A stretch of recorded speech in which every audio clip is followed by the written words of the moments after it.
Bismillahirrahmanirrahim. Wassalamu alaikum wa rahmatullahi ta'ala wa barakatuh.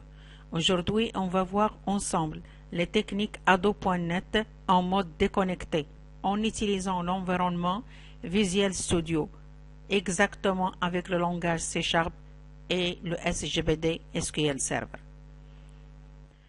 Pour commencer, je vais utiliser une consultation en utilisant les boutons de navigation.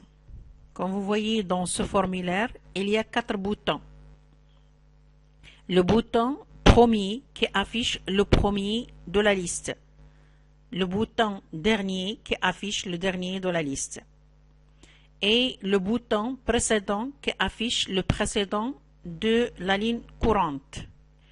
Ainsi le bouton suivant qui permet d'afficher la ligne suivante. Les données que vous voyez ici issues de la table employée de la base de données PAPS. Voilà, on est déjà dans SQL Server. La base de données PAPS, c'est une base de données Microsoft gratuite que vous pouvez télécharger gratuitement. Alors, à l'intérieur de cette base de données, vous trouvez une table qui s'appelle Employés, qui contient la liste des employés.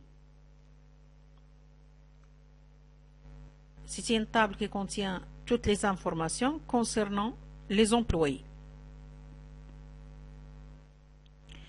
Leur identifiant, leur premier nom, leur dernier nom, ainsi d'autres informations comme l'identifiant de leur emploi, le grade de leur emploi, l'identifiant de l'éditeur où ils travaillent, ainsi la date d'embauche. Les zones de texte que vous voyez ici, alors ce qui concerne la conception de l'interface, j'ai pas fait beaucoup d'efforts parce que j'ai utilisé que les zones de texte et les labels. La construction de ces labels et ces zones de texte, je l'ai programmé dans l'événement Léo de mon formulaire.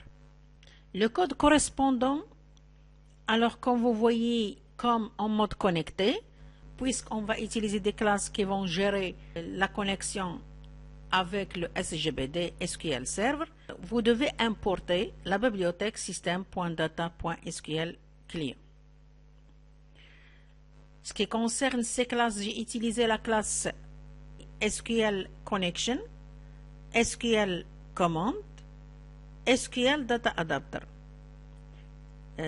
Cette dernière classe, elle va jouer le rôle important pour réaliser la connexion en mode déconnecté. En utilisant ici, dans ce TP, un objet de la classe DataType. Comme vous voyez, au moment du chargement du formulaire, je suis en train d'initialiser la chaîne de la connexion. Dans cette chaîne, j'ai utilisé une connexion SQL Server en mode Windows. J'ai précisé la base de données que je vais exploiter, c'est la base de données PAPS.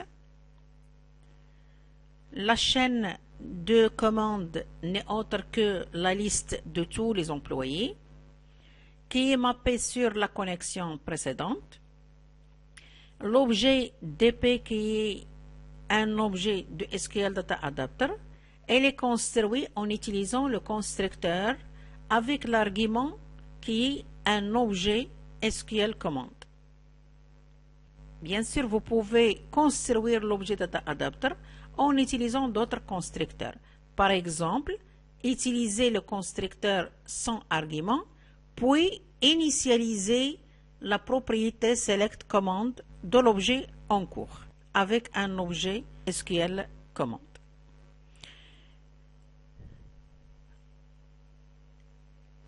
Maintenant, vous allez voir que je vais exploiter le mode déconnecté. Qu'est-ce que ça veut dire le mode déconnecté? Déconnecté, ça veut dire qu'on n'est pas obligé d'utiliser la méthode open de la classe SQL Connection pour accéder aux données SQL Server.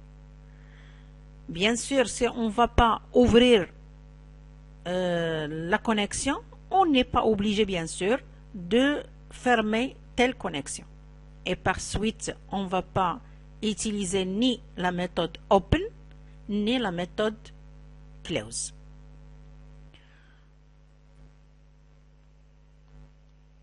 SQL Data Adapter, elle va jouer ce rôle. Elle joue le rôle d'un appareil photo qui va s'occuper pour ouvrir automatiquement la connexion, accéder à la commande, exécuter la requête correspondante en SQL, qui est select étoile from employee, puis prendre une photo de cette exécution et stocker le résultat amené de la source dans la mémoire. Bien sûr, en fermant la connexion. Avec sa méthode .file, il va stocker ce résultat dans un autre objet qui est l'objet DataTable. Maintenant, juste après cette exécution, la liste des employés est déjà stockée dans cet objet qui est nature une table multiligne multicolonne. Remarquons qu'on n'a pas ouvert la connexion pour accéder aux données SGBD. Et via l'objet SQL Data Adapter, on a pu amener en mémoire le résultat de la requête précisée dans sa propriété Select Command. Je vous rappelle, si vous avez utilisé tel constructeur, cela signifie que sa propriété est déjà initialisée par l'objet CMT. Bien, puisque les données sont déjà stockées dans l'objet DataTable, maintenant, le travail est déjà localement. Donc, qu'est-ce qu'il faut? C'est d'afficher ces données dans des contrôles se trouvant dans notre formulaire. Pour cela, et comme j'ai déjà dit, que j'ai utilisé un code pour créer ces contrôles que j'ai choisi, ni autre des labels et des zones de texte. Ce code, donc, il permet de créer mes labels, mes zones de texte, et surtout les zones de texte qui vont recevoir les données issues de la source.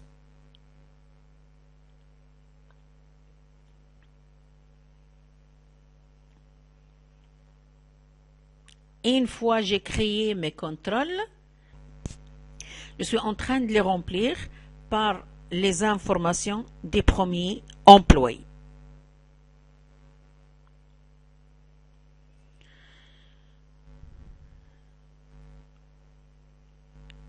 Pour réaliser cette navigation, ça veut dire afficher les informations des premiers employés. J'ai utilisé, d'ailleurs même les autres, qui est dernier, précédent, suivant, j'ai utilisé une procédure que j'ai appelée naviguer et qui fait appel à un paramètre qui n'est autre qu'un entier qui représente le numéro de ligne que je dois afficher. 0, bien sûr, c'est l'indice de la première ligne. Et là, bien sûr, vous avez compris, puisque le paramètre n'est autre qu'un indice qui représente l'employé, cherchez, alors 0, c'est le premier employé. Là, le nombre de lignes de l'objet DataTable moins 1 représente le dernier employé. Là, j'ai utilisé une variable qui contient le numéro de ligne en cours que j'ai appelé nim ligne. Alors, la ligne précédente n'est autre que nim ligne moins 1 et la ligne suivante n'est autre que nim ligne plus 1. La question, c'est que je dois bien sûr mettre à jour cette variable à chaque fois que je suis positionné dans une ligne. Et aussi, il faut tester le cas où la ligne en cours représente la première ligne. Dans ce cas-là, je suis en train de tester si le numéro de ligne, ça veut dire si la valeur de la variable NimLin égale à 0, ça veut dire que c'est le premier enregistrement. Et ce n'est pas l'appel de naviguer vers le précédent puisqu'il n'existe pas. De même, pour le suivant, si la valeur de la variable NimLin représente le dernier enregistrement, ça veut dire la dernière ligne, ce n'est pas l'appel de chercher, de naviguer pour chercher la ligne suivante. La procédure naviguer, alors, qu'est-ce qu'il fait? Elle permet à chaque fois de mettre à jour la valeur de la variable NimLin. Et comme vous voyez le i ici, elle va représenter l'indice des cellules, ça veut dire des colonnes, de l'objet datatable. Et j'ai utilisé un balayage via forEach pour remplir les zones de texte. Chaque zone de texte sera remplie par la valeur d'une cellule de la ligne en cours. C'est le numéro de ligne que je dois lire. Merci. Wassalamu alaikum wa rahmatullahi ta'ala wa barakatuh.